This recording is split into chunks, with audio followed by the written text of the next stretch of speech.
Boa noite, gente. Primeira mensagem de 2026. E como eu estarei saindo de férias, não é uma série como eu tenho costume de trabalhar com vocês, mas eu gostaria, essa primeira mensagem, falar de um assunto seríssimo, que é batalha espiritual. Abra sua Bíblia então em Efésios capítulo 6, versos 10 a 12. Efésios capítulo 6, versículos 10 a 12.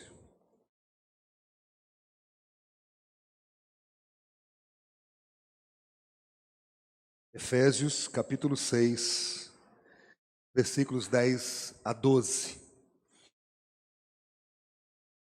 O texto está sendo projetado para você acompanhar também ali.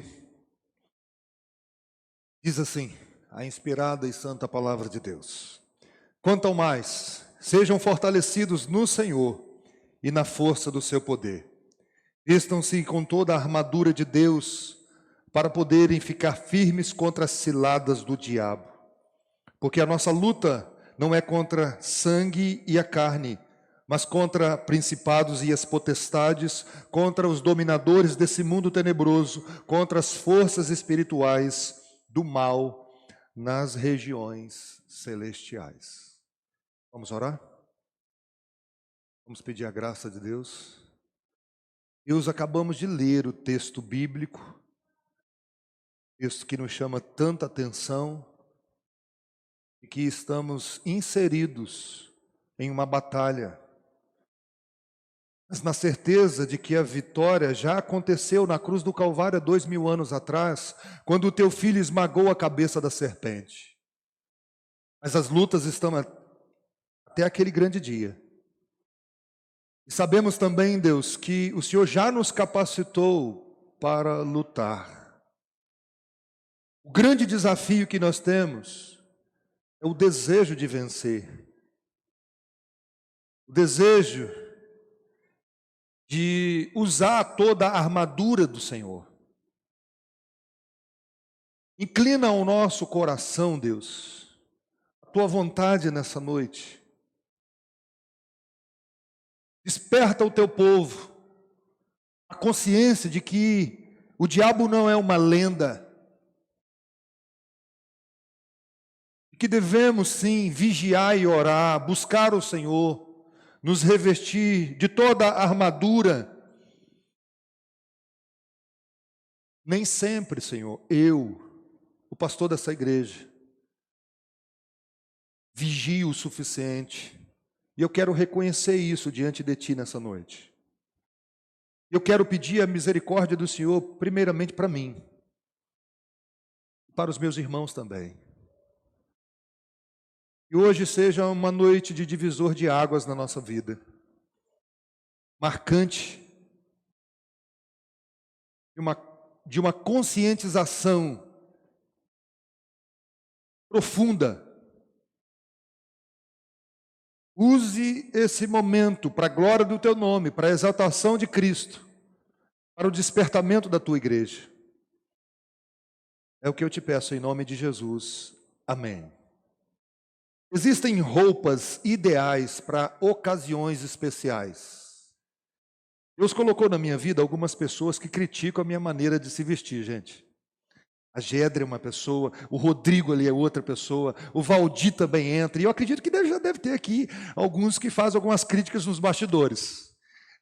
Graças a Deus, com o tempo eu fui melhorando, mas eu sou aquele tipo de pessoa que não me preocupa assim de combinar o sapato com a camisa, e aí a Gedra sempre dá uma olhada assim para ver se dá para sair. Só que o pai da Gedra é pior do que eu, que ele usa estampado com listrado, sabe? Mas irmãos, existem algumas roupas adequadas. Isso tem a ver com conforto, proteção, respeito, muitas vezes. Em alguns casos, elegância. Um casamento, uma formatura. Em outros casos, proteção, motocross. Você precisa de uma roupa apropriada para se proteger. O policial precisa de uma roupa apropriada para se proteger. O soldado, quando vai para a guerra, precisa de roupas de guerra. Essa primeira mensagem de 2026, eu gostaria de conscientizá-los que a vida cristã é uma guerra. E é preciso usar as roupas que Deus projetou para nós. Essa batalha, que é chamada batalha espiritual. Existem roupas próprias. E essa guerra não começou ontem, não começou hoje de manhã. Ela começou num pacífico jardim, num ambiente perfeito para o ser humano, sem armas químicas, sem mísseis teleguiados, sem nenhuma tecnologia, nem mesmo um canivete existia. Mas com a maior arma que já existiu, a argumentação. Satanás, o sedutor, lançou os dardos inflamados do maligno e ele disse para o casal: é assim mesmo que Deus disse? Foi a primeira pergunta. E o argumento que ele usou lá no início, ele é tão poderoso que até hoje ele mexe conosco. O homem foi criado à imagem e semelhança de Deus. Satanás diz: você não precisa ser apenas a imagem de Deus. Você pode ser o seu próprio Deus, criar as suas próprias regras, fazer a coisa do seu jeito. E é por isso que Satanás é chamado o pai da mentira, porque essa mentira seduz até a menor criança. A mentira de ser o seu próprio Deus, de criar as suas regras, de ser e de ter o seu próprio reino, reis e rainhas, onde você agora usa as pessoas para o seu serviço, onde nós procuramos satisfazer os nossos prazeres. Entenderam? Por que ele é o pai da mentira? Por que essa sedução é tão forte? Porque essa é uma guerra. Queridos, Satanás não é uma mentira. Um dos conselhos que eu recebi quando comecei a pregar, um pastor experiente chegou para mim e falou assim: Bruno, Satanás não é uma lenda. Durante a minha caminhada ministerial, eu já escutei a voz da serpente bem perto, a voz sedutora, o bafo da serpente. A Bíblia diz que ele é o sedutor, o enganador, o anjo caído. Ele não tem todo o poder, mas ele tem sim algum poder. Ele não tem todo o conhecimento, mas ele é velho, eu já falei isso para vocês. E o alvo dele é fazer você perder o foco. Deixa eu ilustrar. Imagine você está aqui, a cruz de Cristo está aqui, você está olhando para a cruz de Cristo porque você foi ensinado a manter os olhos na cruz de Cristo. E Satanás sutilmente começa o movimento. Você está olhando. Daqui a pouco você olha para ver. E quando aquilo te chama a sua atenção, sabe o que ele faz? Que você dá um passo para ver o que está acontecendo, ele se afasta. E automaticamente você se afasta da cruz. E assim ele começa o movimento. Às vezes ele faz isso estalando o dedo, mas às vezes ele faz com um psiu. Sabe o que é isso? Um oi numa mensagem no Instagram. Vocês sabem o que eu estou dizendo. Às vezes nós chamamos Satanás de tolo, mas ele é muito mais sutil do que nós imaginamos. E essa maneira de tentar fazer a gente perder o foco tem sido usada por Satanás de várias maneiras.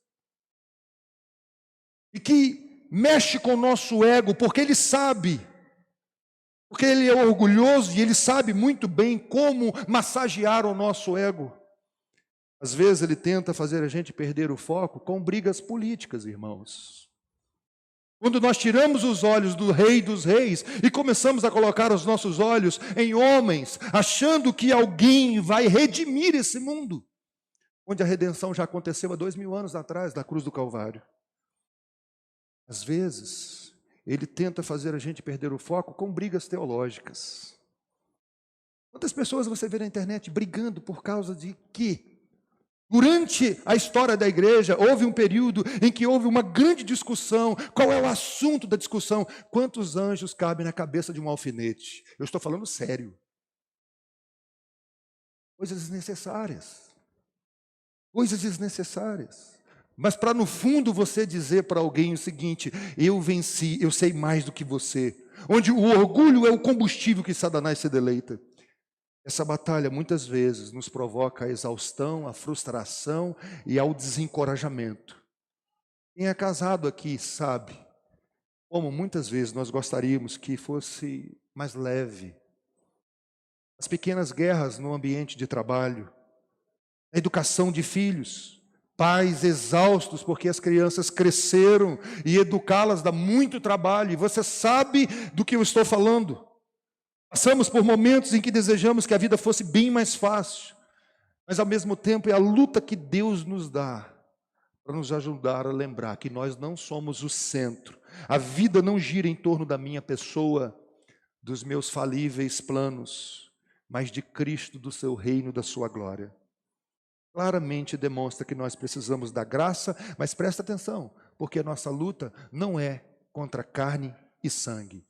Não é contra pessoas, não é contra o marido, não é contra a esposa, não é contra os filhos, os pais, o patrão ou o empregado. Existe uma guerra e existe um inimigo declarado, chamado Satanás, a antiga serpente. Quando nós tratamos esse assunto, nós não podemos cair em dois extremos. Qual é o primeiro extremo? É colocar o diabo num lugar que não é dele, achar que ele tem todo o poder, que ele é onisciente, que ele é onipresente, mas ele é uma criatura, lembre-se disso. E por ser uma criatura, ele tem limitações. Mas ele não é uma criatura qualquer, ele não é todo poderoso, mas ele tem poder sim, ele não é inofensivo. A Bíblia mostra que ele tem algum poder, e é por isso que ele seduz. Ele não está em todos os lugares ao mesmo tempo, mas ele tem os seus demônios, ele não pode ler os seus pensamentos, mas eu já disse aqui em outros momentos, ele é velho e é observador, e ele observa as janelas do nosso coração, aquilo que faz os nossos olhos brilhar, o que faz você ficar arrepiado, o que faz você sorrir, o que faz você fechar a cara. Como disse o reverendo Augusto Nicodemos, ele sabe qual barra que mexe com você, se é a barra da saia, se é a barra de chocolate, se é a barra de ouro ou se é o conhaque São João na barra. Cada um é seduzido por uma barra, às vezes até duas, às vezes até as 4. Mas o diabo observa isso. Mas eu quero antes trazer uma palavra de conforto para você não sair daqui com medo do diabo. A Bíblia diz que aquele que nasceu de Deus, o maligno não lhe toca. O diabo não tem autoridade para mexer na sua vida sem a autorização de Deus. Você é de Deus e ele não pode mexer com você. Quando Balaão foi chamado para amaldiçoar o povo de Deus, qual foi a resposta de Balaão? Está lá em Números, para aqueles que contrataram Balaão para amaldiçoar o povo de Deus. Contra Israel não vale encantamento. Macumba não pega no povo de Deus, gente. Saibam disso.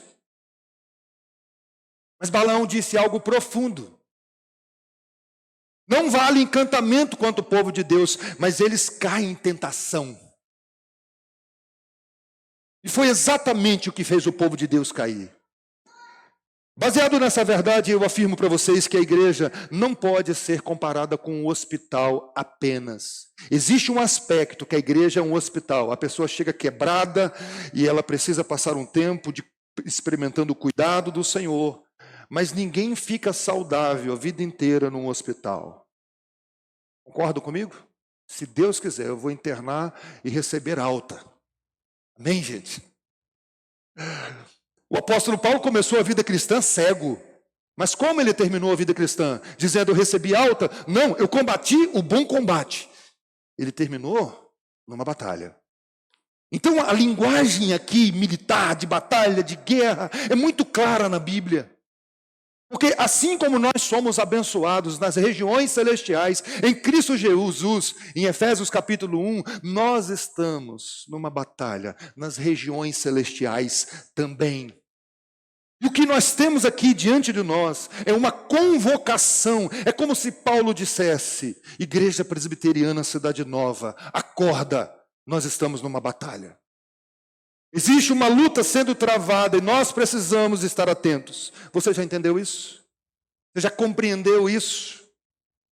A pergunta que eu faço, antes de começar a expor o texto, de que lado você está?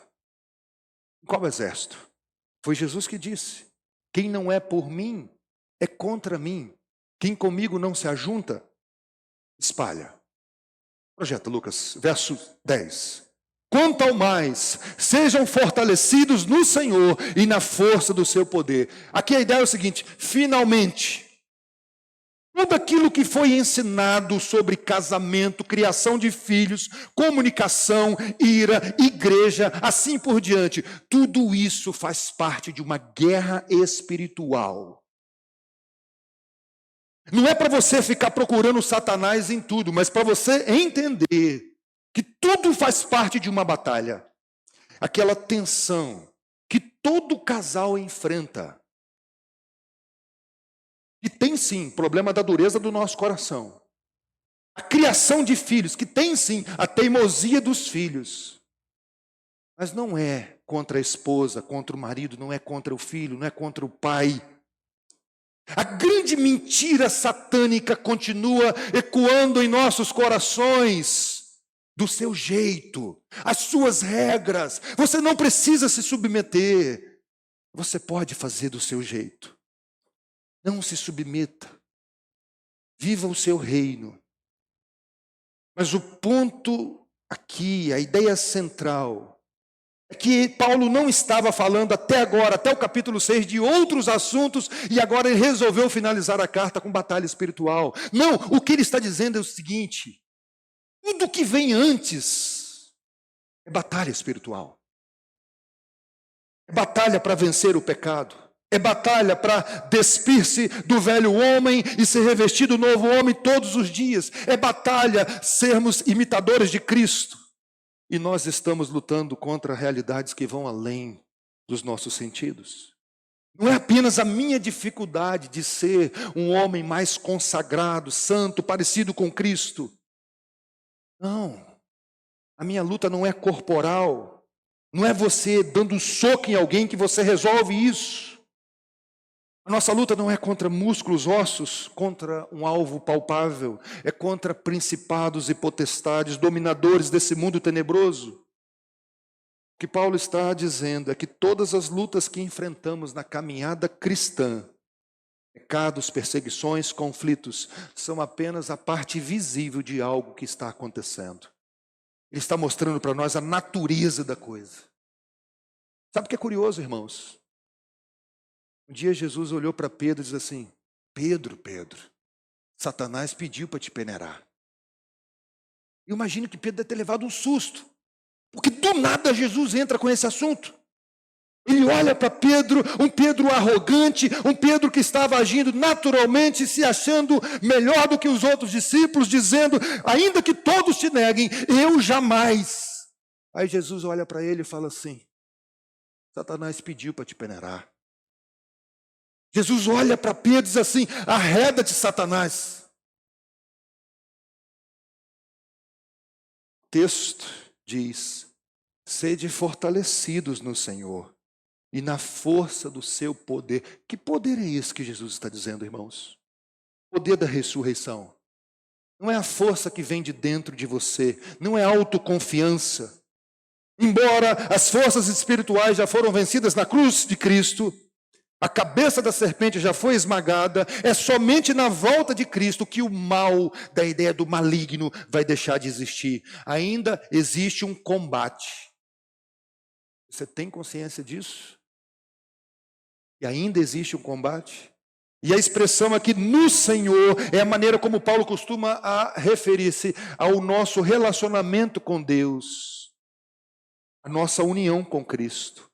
Estamos em Cristo, cobertos pelo sangue de Cristo, revestidos da justiça de Cristo. Por isso, não é uma soma de forças, não é a sua força, mas a força de Deus. Mas aí surge uma pergunta, irmãos. Se é assim, por que eu não tenho uma força do leão?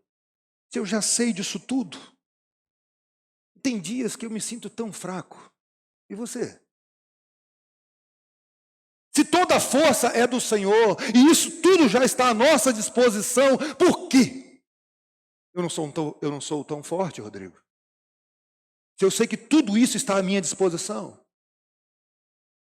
E é por isso que Paulo nos prepara para a batalha espiritual, começando o capítulo 1 do nosso relacionamento fortíssimo com Deus através de Cristo Jesus. Antes de falar da batalha espiritual, ele começa a falar da eleição. Deus nos escolheu em Cristo desde a fundação do mundo. Nós somos do Senhor, predestinados, selados com o Espírito Santo, propriedade exclusiva de Deus, banhados com todas as sortes de bênçãos espirituais. Aí ele diz assim, verso 11: vistam-se com toda a armadura de Deus, para poderem ficarem firmes contra as ciladas do diabo. Como assim, gente? Vistam-se. Eu não já tenho Cristo? Cristo já não é meu? Por quê, irmãos? Porque, às vezes, nós lutamos com armas carnais. Esquecemos que temos tudo isso em Cristo e não nos apropriamos. E aí acreditamos em crendices. Ei, não é com roja ungida que você restaura o seu casamento. Não é com águas do Rio Jordão que somos fortalecidos. Não é com lenço suado de um apóstolo ou de um pastor que você vai ser curado. Isso são invenções humanas.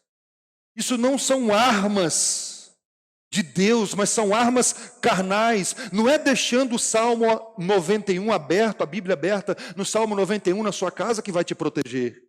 Ou aquelas correntes de WhatsApp que se você não compartilhar, alguma coisa vai acontecer com você. Vocês recebiam isso? Agora parou, graças a Deus. Mas tem gente que acha que se você não compartilhar aquilo, uma maldição vai acontecer com você. O diabo ri dessas coisas. Bobinhos. Quando nós acreditamos nisso, a armadura é de Deus. O mesmo Deus que cobre a nossa nudez com a justiça de Cristo. Mas por que, irmãos? Esse texto me chama a atenção já tem anos. Por que ele manda a gente vestir? Se nós já somos predestinados desde a fundação do mundo, selados com o Espírito Santo, ele diz assim, vistam-se. Só tem uma resposta para isso. É porque nem sempre nós usamos a armadura de Deus corretamente. Estou convencido disso. Não é algo que nós não recebemos, ou que precisamos galgar um nível de espiritualidade para desbloquear peças da armadura como se estivesse jogando videogame. É algo que nós já temos. Você já tem fé, você já tem paz, você tem a palavra de Deus. Todos os utensílios estão aqui. Mas por que Paulo diz assim, vistam-se? Por quê? Calvino, presta atenção. Infelizmente, quase todos nós pecamos por usar de modo descuidado e hesitante a graça que recebemos. Somos como um soldado que usa seu capacete e deixa o escudo para trás. Não é assim? A pressa do dia a dia, a correria do dia a dia, todos nós sabemos que devemos orar. Hoje de manhã você pediu a Deus, antes de começar o seu dia, de dar bom dia para a esposa, Deus, não me deixe cair em tentação. Você disse isso? Livra-me do mal. Para corrigir essa falsa noção de segurança, Paulo usa uma analogia militar e nos pede para usar toda a armadura de Deus. Por quê, irmãos? Porque o nosso inimigo é tão astuto. E ele sabe que nós somos preguiçosos. Nós somos lentos. Na correria da vida, eu esqueço de apertar o cinto. Na correria da vida, tem dias que eu nem oro. E quando eu não oro, eu estou dizendo para Deus sem palavras, eu me protejo. Eu dou conta. É preciso toda a armadura de Deus. E a palavra grega aqui é metodeia. Metodeia, de onde vem métodos. Presta atenção nisso aqui. O diabo é metódico. Para cada pessoa, ele usa um método diferente. Comigo de um jeito, com você de outro jeito. Um dia, um homem tinha uma plantação de melancias e alguém estava roubando as melancias dele. Sabe o que ele fez? Colocou uma placa no meio da roça. Tem uma melancia envenenada. Pararam de roubar as melancias. Passou uma semana, alguém que estava roubando a melancia colocou assim: tem 2 melancias envenenadas. Ele ficou na dúvida e jogou a roça de melancia toda fora. Se fosse verdade. O diabo é astuto, gente. Quando ele tentou Jesus, depois de 40 dias, e Jesus foi resistindo, dizendo: nem só de homem, nem só de pão vive o homem, mas de toda a palavra que procede da boca de Deus. Lucas diz que ele saiu até o momento oportuno, ele esperou outra oportunidade. Mas o verso 12 diz assim: porque nossa luta não é contra o sangue e a carne, mas contra os principados e as potestades, contra os dominadores desse mundo tenebroso, contra as forças espirituais do mal nas regiões celestiais. Paulo quer deixar claro para a gente contra quem não é a nossa luta. A nossa luta não é contra pessoas, não é uma luta corporal. Porque quando eu não tenho um entendimento correto, quem é o inimigo? Eu costumo lutar com aliados.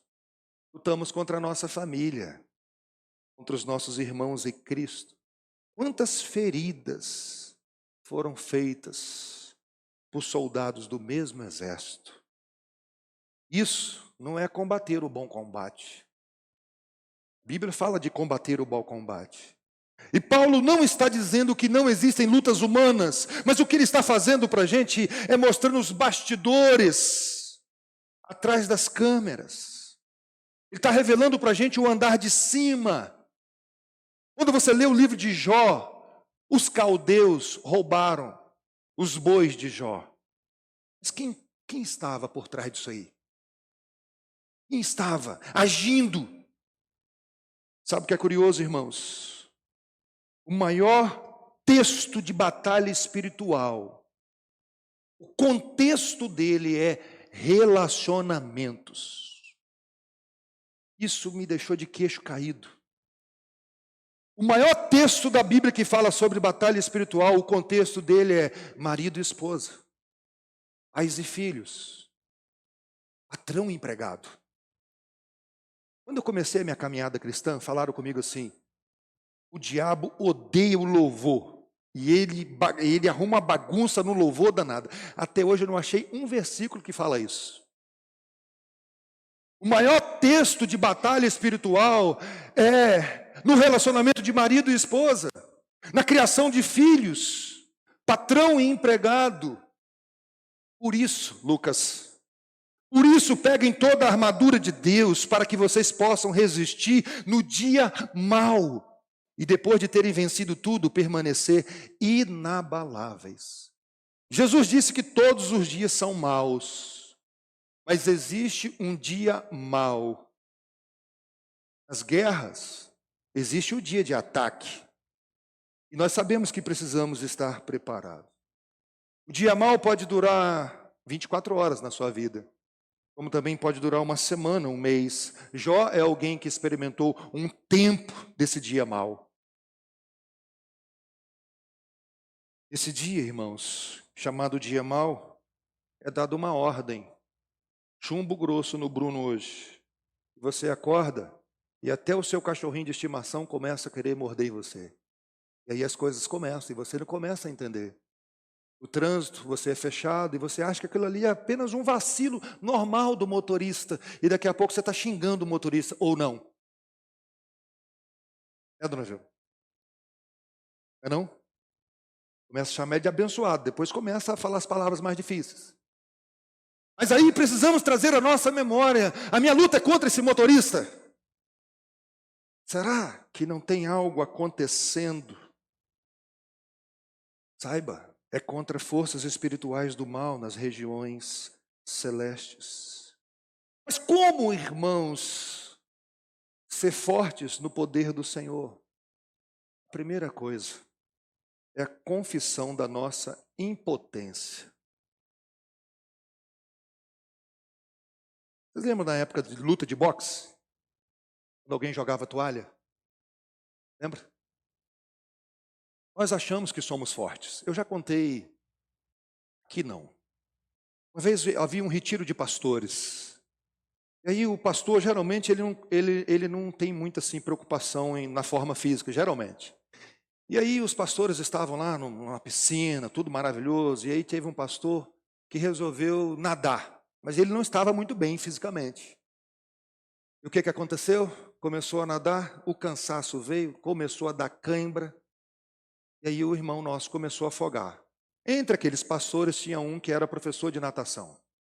E aí todo mundo chamou fulano, vai lá, cara, você tem que correr lá e salvar o nosso irmão. E aí o pastor que era professor de natação começou, tirou o relógio, com calma, tirou o cordão e foi deixando. O irmão já foi uma vez, voltou. Na terceira vez que ele foi e flutuou um pouquinho assim, que boiou, ele entrou lá, deu 2 braçadas e tirou o irmão. Sabe o que aconteceu? Os outros pastores falaram assim, você é um covarde. Você esperou o nosso irmão desmaiar, você deixou ele quase morrer. Sabe qual foi a resposta daquele pastor que era professor de natação? Eu tinha que esperar ele desistir dele mesmo. Porque se eu fosse lá naquele momento que ele ainda tinha forças, morria nós dois. Sabe que a nossa dificuldade de ser fortalecido no Senhor é confessar que somos fracos. Porque para nós, confessar fraqueza é algo terrível. O problema não é a nossa fraqueza, mas a nossa ilusão de força. Quando nós somos iludidos. Peguem toda a armadura de Deus, dos pés à cabeça. Projeta Lucas. Portanto, fiquem firmes, cingindo com toda a verdade, vestindo a couraça da justiça. Tenham os pés calçados com a preparação do evangelho da paz. Segurando sempre o escudo da fé, com o qual poderão apagar todos os dardos inflamados do maligno. Usem também o capacete da salvação e a espada do Espírito, que é a palavra de Deus. Orem todo o tempo no Espírito, com todo tipo de oração e súplica. E para isso vigiem com toda a perseverança e súplica por todos os santos. E orem também por mim, para que no abrir da minha boca me seja dada a palavra, para que com ousadia tornar conhecido o mistério do Evangelho, pelo qual sou embaixador em cadeias, para que em Cristo eu seja ousado para falar como me cumpre fazer. 6 peças dessa armadura. Eu não vou tratar hoje de maneira detalhada. Mas a primeira peça, cinturão da verdade. Satanás é o pai da mentira, gente. Aperte o cinto da verdade. Para um soldado de Cristo exige uma verdade, e a verdade é o Evangelho. Não se esqueça disso. É preciso ter consciência da verdade de Deus, porque o Satanás, ele sabe mentir. A segunda peça, a couraça da justiça, ele é o acusador. E quando você não tem consciência que a sua justiça está toda em Cristo, que em Cristo nós somos justificados diante de Deus.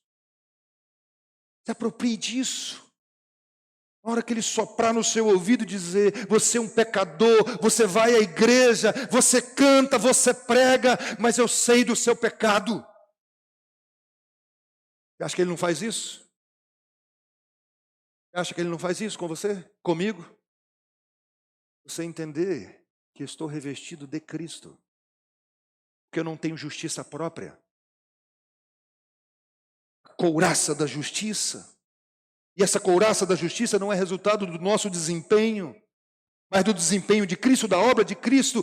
A paz do Evangelho como sandálias, uma arma dúplice, defensiva e ofensiva. A paz que o Evangelho nos traz. Joel Bick diz assim: o melhor modo de se firmar contra o diabo é possuir o entendimento mais claro possível do Evangelho. Eu estou convencido dessa verdade, gente. Clareza do Evangelho, porque o Evangelho é que te dá identidade. É o Evangelho que diz para mim e para você, você foi feito filho de Deus. Pois todos aqueles que receberam, deu-lhes o poder de serem feitos filhos de Deus. Você nunca mais deixa de ser filho. Se você não tem clareza do Evangelho, você é presa fácil. O Evangelho me dá condições de encarar Satanás e dizer: se Deus é por nós, você não é. Quem será contra nós? Se Deus nos justifica, quem tentará acusação contra os eleitos de Deus? A espada do Espírito, que é a palavra de Deus, irmãos. Como eu disse, não é a Bíblia aberta no Salmo 91, mas confiar na palavra de Deus como lâmpada para os nossos pés e luz para o nosso caminhar nesse mundo de trevas. Assim como Jesus venceu, está escrito, Satanás, não só de pão vive o homem, mas de toda palavra que procede da boca de Deus. Você sabe muito bem que uma das armas malignas é fazer você desconfiar da palavra de Deus. Foi esse argumento que ele usou lá no início. Eva, você não entendeu direito. Ela falou, Deus disse que é assim. Não, você não compreendeu. O exercício da fé autêntica que Deus nos capacita para apagar os dardos inflamados do maligno. Ei, você já sabe o que significa os dardos inflamados do maligno? Não é o frango da macumba da esquina, não, gente. Os dardos inflamados do maligno é no campo das ideias. Das ideias. As ideias que são lançadas, os pensamentos. Às vezes nós ficamos preocupados, tem uma esquina ali, gente, esquece isso. É você levantar o escudo da fé para se defender contra as ideias contrárias. Quando Satanás diz assim, você não precisa se submeter. Faça do seu jeito. Esqueça o que Deus diz. Fé na palavra de Deus suficiente para dizer, Deus, eu estou com dificuldade de submeter, mas é a tua verdade, me ajuda. Me ajuda. Todos os detalhes da armadura retratam as glórias de Cristo e da sua redenção. Por isso não tem nada a ver comigo e com você. O capacete é da salvação. Quem te salvou? Foi você mesmo? As sandálias do Evangelho, o que é o Evangelho? O Evangelho é aquilo que você faz. O escudo da fé, a fé é produzida por você mesmo. Presta atenção. Quando a Bíblia diz escudo da fé, não é uma questão de muita fé, mas é em quem eu confio, porque é através da fé que eu me aproprio de Cristo. Eu gosto de ilustrar essa ideia de fé como uma janela. Não importa se essa janela tem 3 metros de largura ou se é só uma gretinha. O que importa é que eu enxergo através da janela. Se eu consigo olhar para Cristo, o meu Salvador. Por isso que uma pequena fé é suficiente para mudar uma montanha de lugar, disse Jesus. Porque é o tamanho do meu Deus, não o tamanho da minha fé, que faz a coisa acontecer.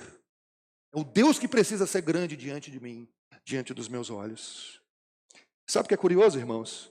Quem está dizendo isso aqui para nós nessa noite é Paulo. Que tinha um espinho na carne colocado pelo mensageiro de Satanás. Ele sabe o que é isso aqui. Ele sabe que o poder de Deus se aperfeiçoa é nas nossas fraquezas. Mas, queridos, não pisquem agora, por favor. Se o poder para permanecermos firmes está à nossa disposição, por que não permanecemos? Essa pergunta. Por que eu fracasso ainda? Por que você fracassa ainda?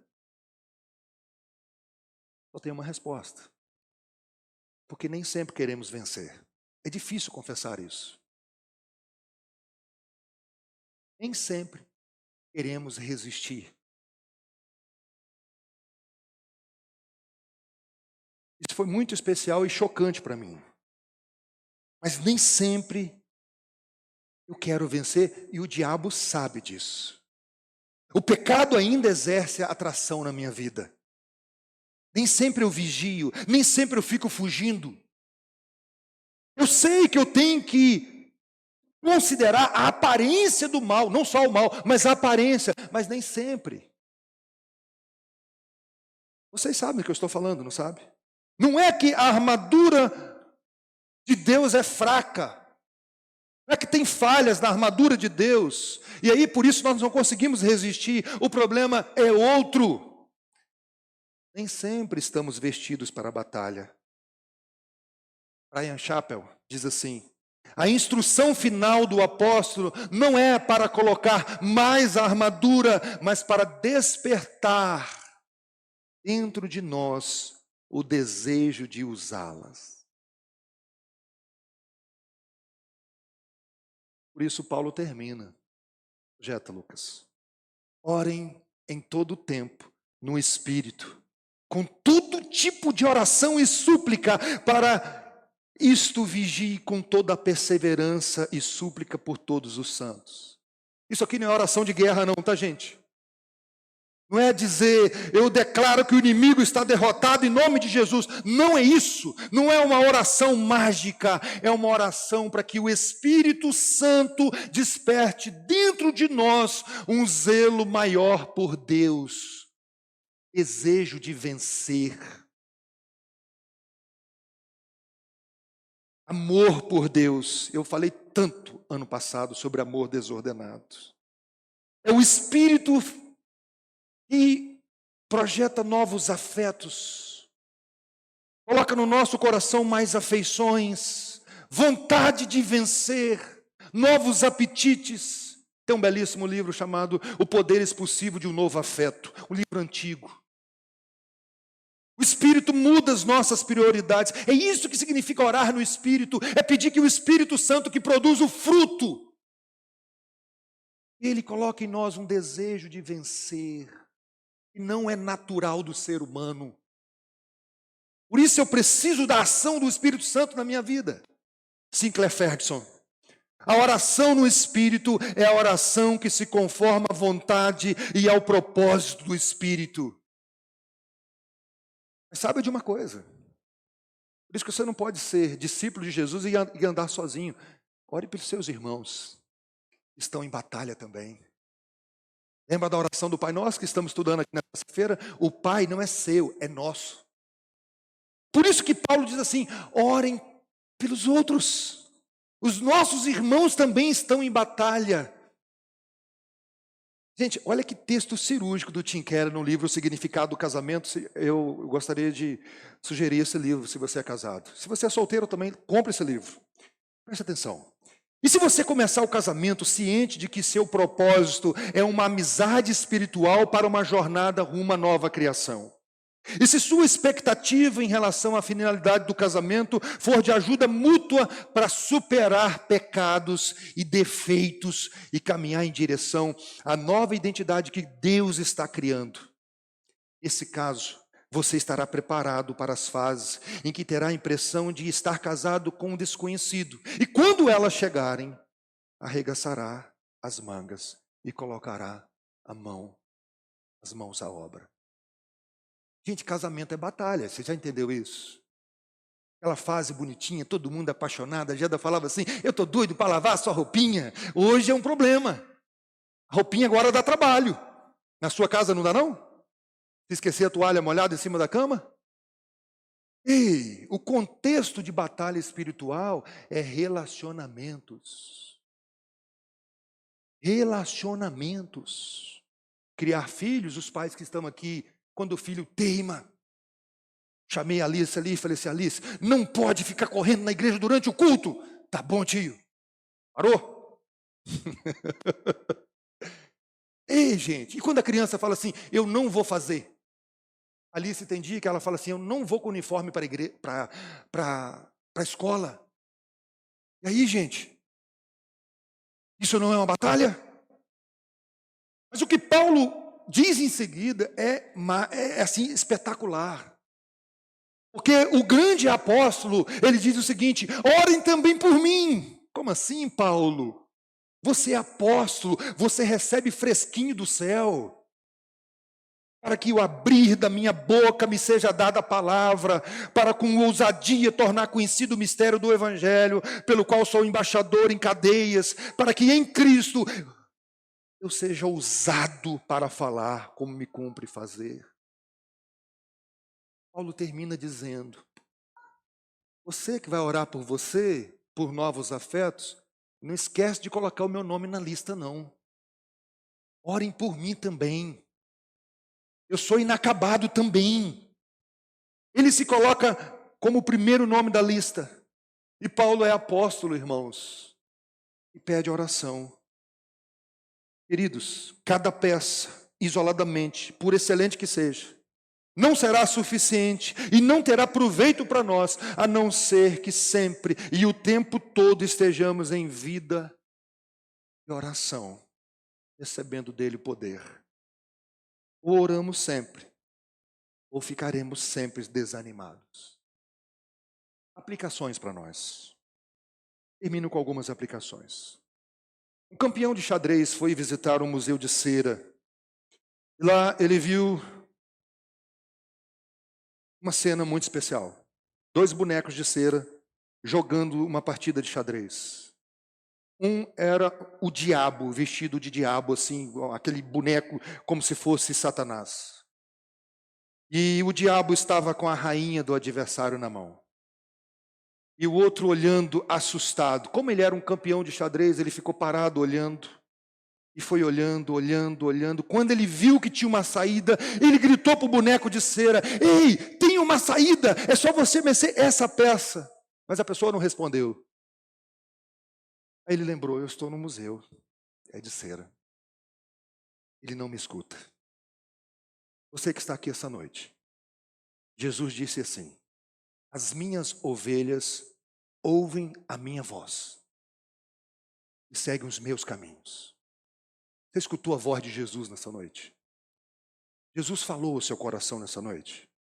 Eu quero me direcionar a você. Jesus é o único poderoso que salva, que liberta, que perdoa todos os nossos pecados.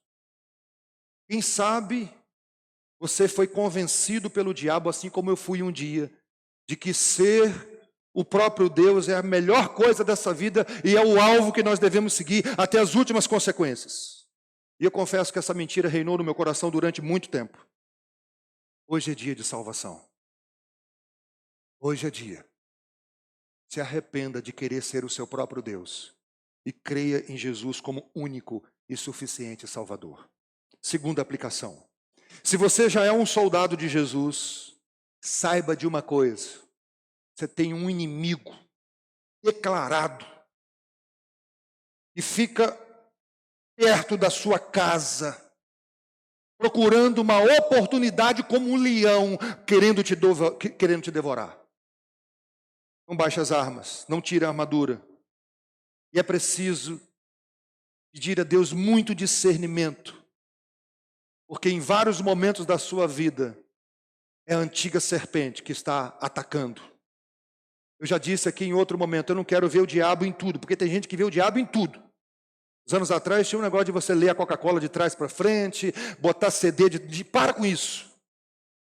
O diabo não é bobinho assim não, gente. Eu peço a Deus, Senhor, onde ele estiver agindo, me mostra. Que eu não quero ser enganado por ele, e tenho certeza também que o Senhor não quer me deixar enganado. Quantas vezes nós lutamos com armas carnais, na força do braço? Sabedoria humana e não da dependência de Deus. Gastando as nossas energias, suando, quando nós deveríamos, na verdade, estar aos pés da cruz, reconhecendo a nossa fraqueza. Deixa eu ilustrar. Havia um campeonato de lenhador. E aí um jovem bombadinho, achando que era o cara, quis participar da competição. E tinha um senhor de idade, um lenhador antigo. Ele olhou para aquele senhor, magrinho, mas musculoso. Ele olhou e falou assim: isso aí, eu acabo com essas árvores todas aqui e deixo ele para trás. Os dois, então, começou a competição. E o jovem começou cortando várias árvores. E aquele senhor de idade, num pique só, parava e passava um tempo afiando o machado. E o jovem gastando toda a sua força. Chegou o momento que o jovem se cansou de tanto fazer força. E aquele senhor foi passando ele. Qual era o segredo? Aquele senhor só cortava lenha com machado afiado. Começava a cegar, ele parava o que ele estava fazendo e ficava afiando o machado. O que é afiar o machado, irmãos? Se não orar. Você tem passado um tempo afiando o machado? A palavra é para mim, tá, gente? Eu sou o pastor da igreja. Orar, para mim, é um dos grandes desafios. Disse o famoso pregador Paul Washer, é mais fácil gastar um tempo preparando para pregar do que acordar, do que parar um momento da minha vida e dobrar os joelhos e orar. Por último, Dick nasceu com paralisia cerebral. Ele amava triatlo. Seu pai gostava de levar ele para as competições, preparou uma cadeira especial para a bicicleta, e eles participavam de várias competições, e ele se tornou famoso. Um dia eles estavam numa competição, estava muito frio, e o Dick começou a bater os dentes. O pai estava na liderança daquela competição, e ele percebeu que o seu garotinho estava com muito frio. Ele parou, olhou dentro dos olhos do filho e disse assim: você quer que eu pare? Pode parar. Precisa, você está sentindo frio. E aí ele fez a segunda pergunta: você deseja terminar a competição?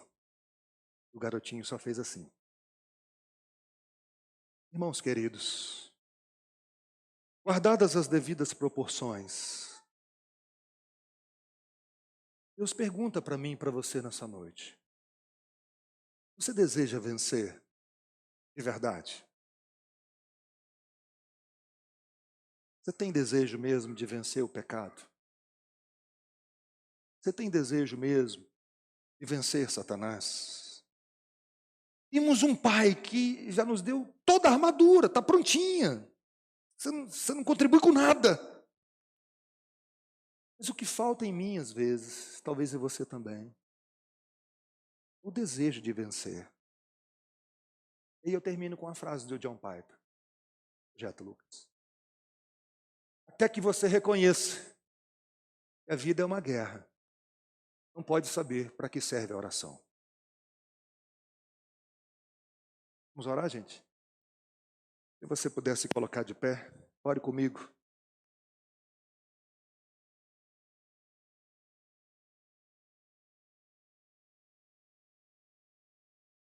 Eu vou chamar o grupo de louvor. Nós vamos repetir o primeiro louvor do prelúdio, o louvor do prelúdio. Enquanto eles se preparam, peça a Deus por você e pelos seus irmãos também que estão em batalha. Da mesma maneira que o seu coração aí trava uma luta, os nossos irmãos também estão.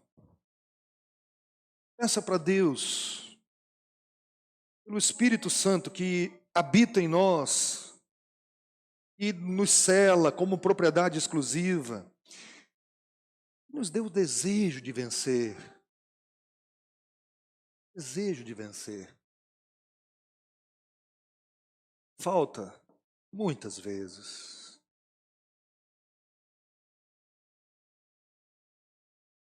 Deus, eu não sei, mas o Senhor sabe como está cada coração aqui nessa noite. Na verdade, até o meu coração inacabado ainda me engana. Então eu não sei verdadeiramente qual é a minha maior necessidade. Mas o Senhor que nos sonda e nos conhece, sabe tudo da nossa vida. Sonda o nosso coração nessa noite, Deus. Vê se há em nós algum caminho mau. Transforma a nossa vida, Deus. Opera em nós o teu querer. Inclina, Senhor, o nosso coração para ti mesmo. Produz novos afetos, o desejo de vencer o pecado que tenazmente nos assedia, o desejo de nos revestir de toda a armadura que o Senhor preparou para nós.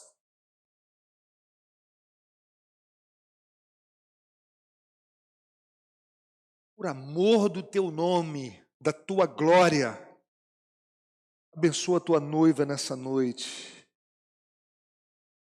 Não permita que nós saiamos daqui, Deus, sem um desejo profundo de vencer. Opera isso, por amor do teu nome. Em nome de Cristo. Amém.